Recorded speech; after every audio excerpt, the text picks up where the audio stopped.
Hello and welcome to this episode of the Sticky Note Marketing Show. I am your host, Mary Zarnecki, and this week I am so excited to introduce you to my special guest expert, Mark Middlebrook. Mark has spent his career, 25 years plus, as a senior leader in marketing organizations, and he is now consulting with businesses on his area of expertise. And today we're going to be digging into a topic that a lot of businesses, a lot of leaders are facing, which is we have this pressure to feel smart, to communicate all the details of our products or services to our audiences. But really, when it comes down to it, all people really care about is what problem can we solve with them. So how can we do that? How can we be more clear about that? Thank you, Mark, for coming here and being able to help us with this extremely common challenge. Yeah, Mary, thank you for having me. I think that, over the years, I think it's so surprising how complex marketing has gotten. There's all these tools and, it used to be the day where the CIO was the one with all the technology and marketing would knock on the door every once in a while. And although that still certainly happens, now it's marketing gets so many tools and over and over and over. And it's like we have all this stuff and we're trying to just do everything, come up with the right ideas, keep up with all the tech, manage all the overhead, automate things, and it's just chaos. And I think that with all that pressure and this wave of just work that we're doing, sometimes I think we've forgotten the fact that, we really need to speak as a guide to help our customers who are the hero. And I think recently, over the last couple of weeks, I had the chance to get certified in the Story Brand Framework, which talks a lot about not just putting yourself in the client's shoes, but really making sure that marketers come alongside in companies and guide customers through their problems. And so I also teach a class on Tuesday nights at a university about mobile marketing. And one of the main themes for the students is putting yourself in the customer's shoes so that you're not just being cheeky and coming up with language like in Mad Men. You see these advertisements of the day where they can kick their feet up on the desk and just paint this perfect little picture on the wall. And all of a sudden that, everyone's all clapping for them. Isn't that great? And here's a gazillion dollars. But now it's really just a matter of, with all the pressures that we have as people are going through some uncertainty this time of year, where will the presidential election affect how companies invest or not invest, the economy around the world, and all the different things people can argue over. It's certainly a high stress time. And from a marketer's perspective, probably budgets are being cut. People are questioning what they're spending on marketing. The amount of work is still there. It might even be there for more people because there's more work. It's what do you really go ahead and go all in on when it comes to all these different things too? Do you spend more on ads? Do you amp up your email? Do you automate more? And there's probably a pressure to do a lot. But I think really focus on whatever you do, whatever messaging you have, is make sure that it solves customer problems. Because if not, you can spend a lot more on driving people to a place, but once they start to read and realize that it's not connecting to solving the problems, then they're going to leave, whether that's an email or a text or a push or any type of advertisement, a radio, TV, a Google ad. It's really a matter of you can't go and just continue to come up with some sort of cheeky language anymore. People, you have seconds to get their attention. Yeah. Seconds. And the less they have to think, the more they can say, oh, great, that's the problem I have. You can solve it. Good, because I need my problem solved. And whether that's a bank trying to give a loan or a company trying to help you wash your windows or plumbers that are looking to solve problems with leaks, it's all these different things. And how do you come up with that language that really says we're here to solve your problem, be a helper, because you're the hero of your own story. So. And I think that's such a great point, is that so often, businesses of all shapes, sizes, across markets, we fall in love with our thing, right? Mm-hmm. What it is we do, the thing we, produce, whether it's a physical product like a sticky note or even a service. And because we're so close to it and we see the value it can create, we just assume, oh, well, if I just talk more about it, they'll get it. Yeah. Right. But I think you highlight something very important, which is they're not buying the thing. They're buying what the thing can do. So when you're working with people, how do you start getting people to even see the difference, right? So there's a great ad I use in a lot of my workshops. I'd love to hear some of your favorite ads that are both good and bad examples. But there's a great ad that I think Mattress Firm put out around unjunk your sleep. Have you seen that campaign? No, I haven't. So the joke I tell is, well, when is a mattress not a mattress? When it's a sleep supplement. Because the whole campaign was not selling mattresses, it was selling being a better you because you got more sleep, because you had the right mattress. So they're not selling the mattress, they're selling the better you. So how do you help your clients? How do you help businesses and marketers who are so in love with their thing step out of that self-focus?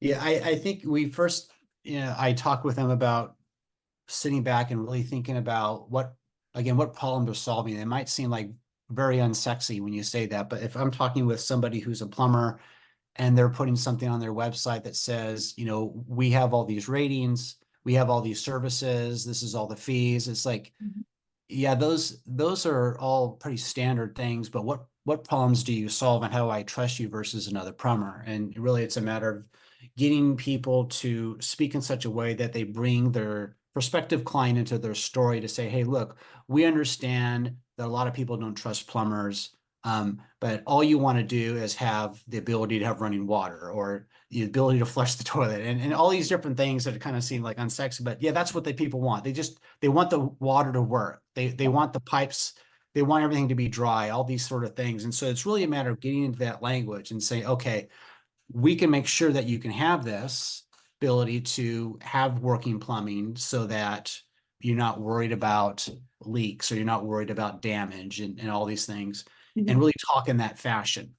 Yeah. And then once people decide that, yes, that's what I want, all the different work about here's the 5 stars we have, ratings and reviews, all these things, which are certainly important, those support and bring, authority to all the things that you said first. But you have to start with that first. But what most people do, I think what I've seen is they start with, we're the highest rated this, we're the heroes, we're the awesome thing, we're the Luke Skywalkers of the world, when in fact you should be talking like you're Yoda. Yeah. Do you have this problem? Do you want to have the ability to have this? We can help you with that. Oh, great. Now you have my attention. You can solve a problem for me. Mhm. And once people say that, then if they feel that they need to have authority, then they'll do the research. They'll check ratings and reviews, versus starting talking about how awesome you are. Talk rather about empathy and understanding that people have this issue. Think about dirty windows, people who are doing cleaning. And do you have the problem now that you have to go outside and waste your weekend on cleaning the windows after the rain?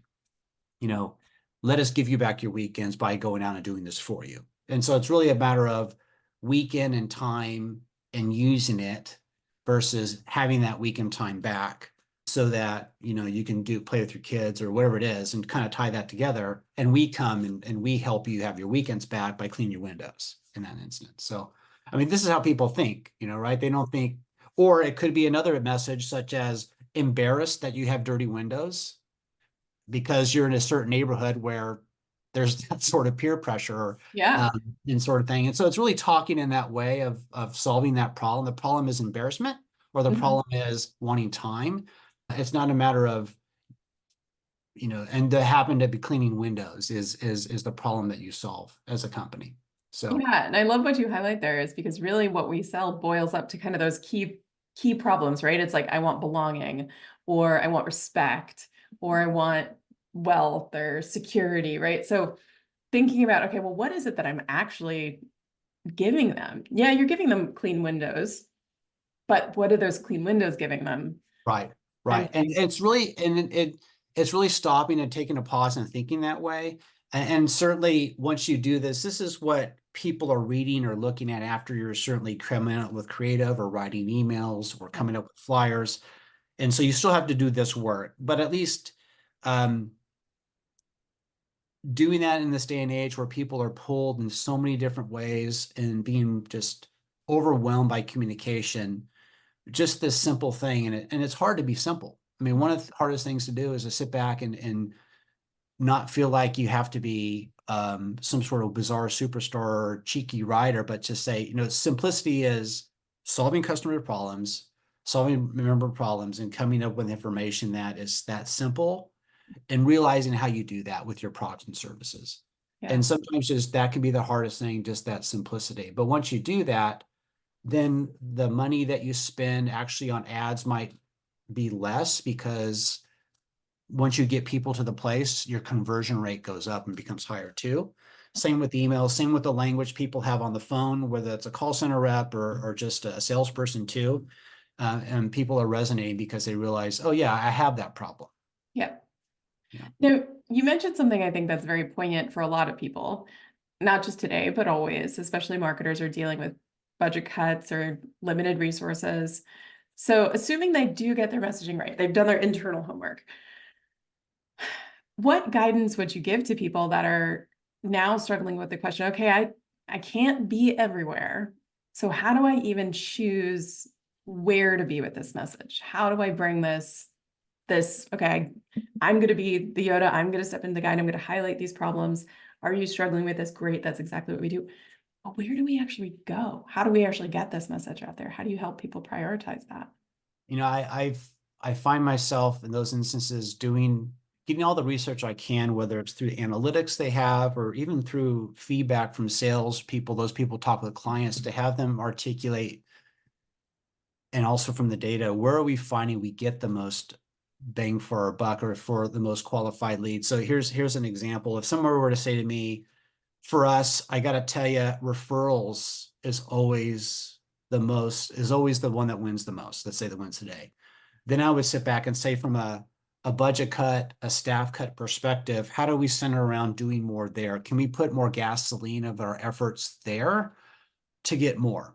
And it may be that all of a sudden we pull back from doing something that we always thought we just have to do, because if we don't do it, we don't have a voice. If we're not on social, then we're silent. And that might be true. But the question is, are people on social buying from you as much as maybe this referral thing, which happens to be client to client, or it might be through a certain set of influence group or a network, whatever it might be. But I think looking at what's actually creating the most wins and trying to center around that in this time where you have to crunch is something that I would look at. And it may not be against referrals. It might be that emails are working more, or some of the leads that we empower with salespeople is better. We're equipping them more on the sales support side, or even search, where there's actually intent of people looking to solve a problem. Really is where search is pretty good, where people have intent. Mhm. It might be there too. And so I think it just depends on where we found the most success in the past and going more all in on that, knowing that when we have a lot of money, we have a lot of or more resources, we want to spread our bets out, because we don't want to leave money on the table, and things do switch over time. I mean, things pivot. So that's just how I think about it. And I think a lot of clients I speak with, or at least actually marketing teams actually is a better word, is they feel like if they're not doing everything, that they're failing. And I say that's not true. You don't have to be everywhere. You just don't. And you have to ask yourself, if you actually stop this right now, if you stop this, what would happen? Mhm. Sometimes it would be an executive would get upset Mhm. because of visibility. Sometimes there's the belief that people believe that's a good thing. And sometimes you have to play that game, unfortunately, in marketing, that political game internally of Yeah. visibility. But a lot of cases, if we stop certain things, there might not be a lot of things that happen. The world won't end. And so we have to ask ourselves, what can we stop and really not find that there's a lot of issues, so we can go all in on those things that really generate the biggest bang for our buck. And Yeah. that can be hard because there are babies, right? We've built these things, we've grown these things, and they're not important. But if they were our own business and you're spending your own money, Mhm. you have to ask yourself, because you can't do everything, what will you stop doing that Mhm. will have the least impact? So those are I hard mean, discussions, right? Because they are our babies. well, and I think just acknowledging that this isn't, it's a straightforward thing we have to do, but it's not an easy thing, right? Yeah. Because we do get attached. I mean, I remember being at Johnson and Johnson, and one of our leadership loved this one sponsorship we were doing, but there was no no connection that we could find in any of the data or any of the research that showed that this sponsorship did anything for brand equity, for our audience, for sales. And so we actually finally, the agency convinced them to just test. Let's just go 1 year without the sponsorship. Let's see what happens. And to your point, nothing changed, right? No Yeah. sales didn't dip, nothing. We just had more money to spend on other things. Yeah. Well, you bring up a good test. I think the word test is a very good, useful word for a marketer too. Because if you have pressure from, let's say, somebody who drives a bigger car than you do in a company, owner, Yeah. C-suite type of thing, and there's that pet thing where they feel like, well, I just really feel like that sponsorship or that activity we do is so important. And you have data that gives you the feeling that that may not actually be true. Sometimes saying, okay, we're going to test it gives you a little bit more runway and also some authority to say, okay, we have permission to really question this more. Yeah. And we're going to set the time period. And once we do that, we're going to come back with more information. And it may be that you still have, I'll use the word wasted lowercase, some more time on it, but at least give you more authority to stop things too. Yeah. But I think really asking yourself, what are the goals? What are you really trying to do to move the business forward? And is this really doing this is important? I had a discussion today, this morning with a client, and this individual owns a dry dock or an RV boat storage facility. And he and I had a really good conversation about how much advertising to spend on Google Ads for search. Mhm. And we really looked at his facility, and it's pretty full when it comes to the spots. And so we looked at and said, okay, if you go into Google Ads and decide you want to set up something, Google, like all systems, are like, hey, we're going to suggest that you spend a ton of money per week by default. And you're like, wow, I have to spend a ton of money? That's insane. But as you start to play with it, and we came back and said, okay, what's an affordable thing for this client? We started to sit and talk about it, and I said, okay, well, how much does it cost a person to rent a spot from you? And how many spots will you make money on? And how many spots are available? And there's very few spots are available. And I said, how much turnover do you have? How many people just leave and come? And it's really low. And I said, okay, well, we certainly don't want to spend so much money just to fill 2 spots or a couple spots. So it's really like, it could feel good to see yourself out there as a business owner. Look at me. Yeah. I'm out there ahead of my customer or my client, or excuse me, my competitor. But it's like, okay, well, it's about, you have 2 spots, let's say, open. How much sense does it make to spend a gazillion dollars on it? And there's a lot more to it behind it strategically that we talked about that I don't want to get into, that is kind of inside baseball for this individual, but you're really just re-centering yourself on, what are the goals? What's our true state? Let's not do it just because everyone else is doing it. Be cautious about what you look at other people doing, because you are being a steward of the dollar that you've been given as a marketer. And gone are the days where painting a building a cute color and doing a Mad Men type of thing is enough. I mean, with all the data and all the money, people are looking at you, the CFOs and the CEOs, and saying, what am I getting for this spend? Yep. And we're held to a much higher account in marketing than we ever have before. And we really can't just wing it anymore. We really have to sit back and say, okay, what does this really going to push the dial in the right place? If not, no, or maybe we'll get permission to test, which is a little bit of runway. But we really need to tighten our screws and say, let's get rid of some of the pet things we wanted to do because it feels good, or we know that we read it in some sort of online blog that AI is the next best thing. And I'm not suggesting that it's not going to be disruptive. It certainly is, but just doing it to do it is not being a good steward of that money we have in the budget. So Well, and it's so funny because I think this comes back to our topic of the day, which is marketers have to ask the question, but what is the real problem a lot more often, yeah, right? When it comes to the message for our audience, right? What really is the problem that they want to solve? And for us internally as marketers and business leaders, what is really the problem we're doing this or that to solve, right? I mean, I love the example you shared about the storage facility, because if they have 2 spots, they have people that obviously are loyal, obviously like them, they have low turnover.